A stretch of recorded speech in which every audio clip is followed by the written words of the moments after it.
আন্তর্জাতিক ফুটবল। বেলজিয়ামে বর্তমানে coach Domenico তেদোস্কের অধীনে জাতীয় দলে না খেলার সিদ্ধান্তে অটল রয়েছেন গোলরক্ষক থিবো কোর্তোয়া।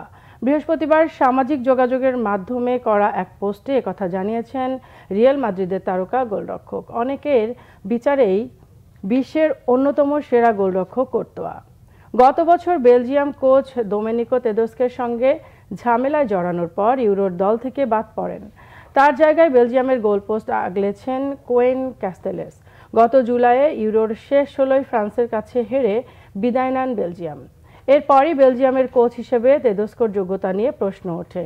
ইতালিয়ান বংশোদ্ভূত এই জার্মান কোচ ২০২৩ সালের ফেব্রুয়ারিতে কোচের দায়িত্ব নেন, কিন্তু তার অধীনে প্রায় ৩ বছর ফিফা র্যাঙ্কিংয়ের শীর্ষে থাকা বেলজিয়াম তেমন ভালো ফল পায়নি।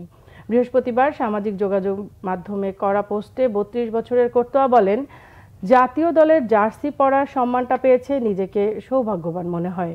সেটা ১০০ বারের বেশি পড়তে পারবেন তা তার কল্পনায়ও ছিল না। দুর্ভাগ্যজনকভাবে কোচের সঙ্গে কিছু ঘটনার পর তার অধীনে জাতীয় দলে ফেরার আর ইচ্ছে নেই। চোট কাটিয়ে মাঠে ফিরে গত জুনে রিয়াল মাদ্রিদের চ্যাম্পিয়ন্স লিগ জয়ে বড় ভূমিকা রাখেন কোর্তোয়া।